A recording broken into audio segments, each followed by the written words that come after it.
ನಮ್ಮ ಭಕ್ತಿ ಸಂಗಮ ಕಲಾವೃಂದ ಭಜನಾ ತಂಡದಿಂದ 8ನೇ ವರ್ಷದ ವಾರ್ಷಿಕೋತ್ಸವದ ಪ್ರಯುಕ್ತ ಲಿಖಿತ ವಚನ ಸ್ಪರ್ಧೆಯನ್ನು ರಾಯಲ್ ಇಂಗ್ಲಿಷ್ ಮೀಡಿಯಂ ಶಾಲೆಯಲ್ಲಿ ನಡೆಸಿಕೊಡಲಾಯಿತು.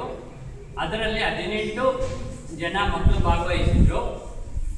ಅದರಲ್ಲಿ ಪ್ರಥಮ, ದ್ವಿತೀಯ, ತೃತೀಯ ಸ್ಥಾನವನ್ನು ಪ್ರಥಮ ಟಿಂಗಲ್ಪುರ, ದ್ವಿತೀಯ ತೇಜನ್, ತೃತೀಯ ಶ್ರೀದೇವಿ ಅವರು ಆಯ್ಕೆ ಆಗಿದ್ದಾರೆ. ಉಳಿದವರು ಎಲ್ಲ ಸಮಾಧಾನಕರವಾದ ಪ್ರಶಸ್ತಿ ಪತ್ರವನ್ನು ನೀಡಿದ್ದೇವೆ. ಮತ್ತು ಈ ಕಾರ್ಯಕ್ರಮವನ್ನು ರಾಯಲ್ ಇಂಗ್ಲಿಷ್ ಮೀಡಿಯಂ ಶಾಲೆಯ ಮ್ಯಾನೇಜ್ಮೆಂಟ್ನವರು ಅತ್ಯಂತ ಹೃದಯಪೂರ್ವಕವಾಗಿ ನಡೆಸಿಕೊಟ್ಟಿದ್ದಾರೆ. ಮ್ಯಾನೇಜ್ಮೆಂಟ್ನವರಿಗೆ ತುಂಬ ಧನ್ಯವಾದಗಳು ಮತ್ತು ಕನ್ನಡ ಶಿಕ್ಷಕರಾದಂಥ ಅರುಣ್ ಕುಮಾರ್ ಅವರಿಗೆ ತುಂಬ ಹೃದಯದ ಧನ್ಯವಾದಗಳು. ಪ್ರತಿ ವರ್ಷ ಇದೇ ರೀತಿ ವಚನ ಸ್ಪರ್ಧೆ ಮಾಡ್ತೀವಿ, ಅದೇ ರೀತಿ ನಡೆಸ್ಕೊಡ್ಲಿ ಅಂತೇಳಿ ಕೇಳ್ಕೊಳ್ತಾ ಇದ್ದೀವಿ. ಮತ್ತೊಮ್ಮೆ